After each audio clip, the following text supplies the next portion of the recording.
Hello, this is Miss Viv with Reflections of Hope, a stepping stone for young girls. I am coming to you today responding to a few emails that I received. And the topic of today that we're going to cover is questions that people come over and ask you just out of the blue sky about your body image, about your face, and how you look and how you walk and things like that. And many of you don't know how to respond without being rude to them. And you don't have to be rude. I'm telling you, you don't have to.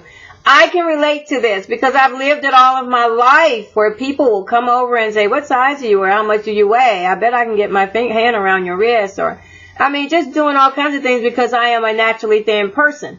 And so I can relate to these kinds of rude questions that people come over and ask. But I'm going to try to teach you some techniques to respond to these questions so that you won't be rude. Sometimes you have to be humorous and they will still get the message. So thank you so much for writing in because it's a topic that something that I deal with on a daily basis, even now to this day. So I'm going to take time and read some of your questions that you sent in and these suggestions are just to give you some ideas on how to respond.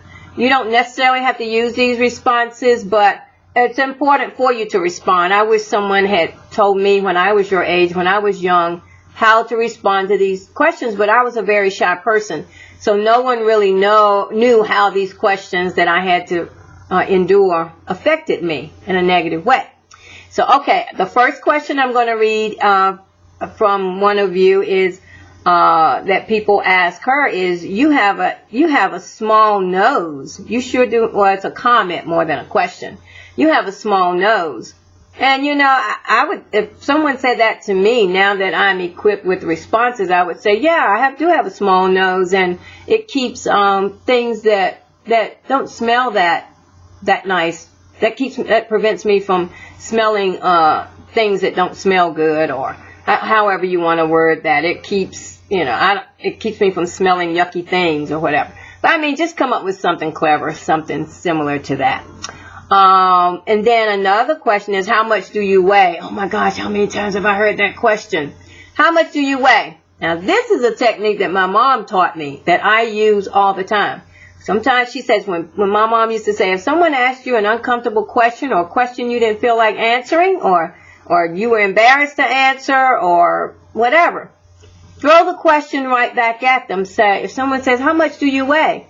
Say, well, how much do you weigh? That way that gets their mind off of the question they asked you, and they have to struggle with whether they want to answer your question or not. So giving them the question right back will send them on their way.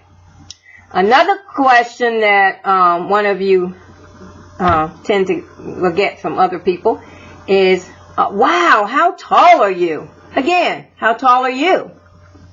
Then they forget that they asked you the question. I even have a viewer that people come over to her and say, golly, you have a large nose, the reverse of the small. And you can say, the better to smell with, my dear, or my sir, or whatever. You can say something clever like that. Or, you have big hips. Yes, I do have big hips, and I inherited them from my mom. And you can say, or your aunt or your grandmother, whatever the case may be. And then this is another one that I used to get a lot because I didn't really look like my mom as much as I did my dad. And when people would meet my mom, they would say something like, and this is a question from one of you, they would say, you must look like your dad. And that's their way of saying, are you sure that's your mom or whatever? But, all of us, we don't necessarily look like our parents, or we might be a blend of both parents or whatever, but it's the insinuation that people mean when they're asking you questions. A lot of times they don't just ask questions just to be asking questions. And no one deserves, to me, that's a form of image shaming or body shaming, but they're just kind of going through the back door with it. And you don't have to put up with it. I'm telling you, I was talking to a young lady recently. She's in high school and she's very, very thin. And she was sharing some experiences that she has experienced as tall, very thin young lady. She's not anorexic. There's nothing wrong with her. But the questions and the stares and the things that she gets are very uncomfortable to her. And I was glad to be able to have a conversation with her and share with her some of my experiences and give her some responses to some of her questions that I hope helped her a lot and will help her self-esteem as she goes on her journey with people coming over and saying inappropriate and rude things to her. But you're all perfect in your own way. It doesn't matter the size of your nose, the size of your ears, the size of your head. You're perfect just the way you are, and you need to embrace that. But that's all I have for today on that. I hope I was able to help some of you. You don't have to use all of my tips or whatever. You can be creative and come up with your own responses that will make you feel comfortable when people say these things to you or make these comments about how you look. Don't forget to continue sending me emails at reflecthope2016@gmail.com. And if you're old enough to go on Twitter, check me out on Twitter. Look for Miss Viv on Twitter. Reflect Hope 2016 on Twitter. I am there, and on Twitter I put a lot of positive, empowering messages on there that will be helpful to you that you can read on a daily basis. That's mainly what my Twitter account is about. However, today I received some negative comment from someone on my Twitter account. I was putting a plea out there about something, and someone put a negative comment. That's the first time I've gotten something negative. But what I did with that person, since I really didn't want to get into a Twitter war, as they call it, with her, I just kind of blocked her and deleted her. She was following me.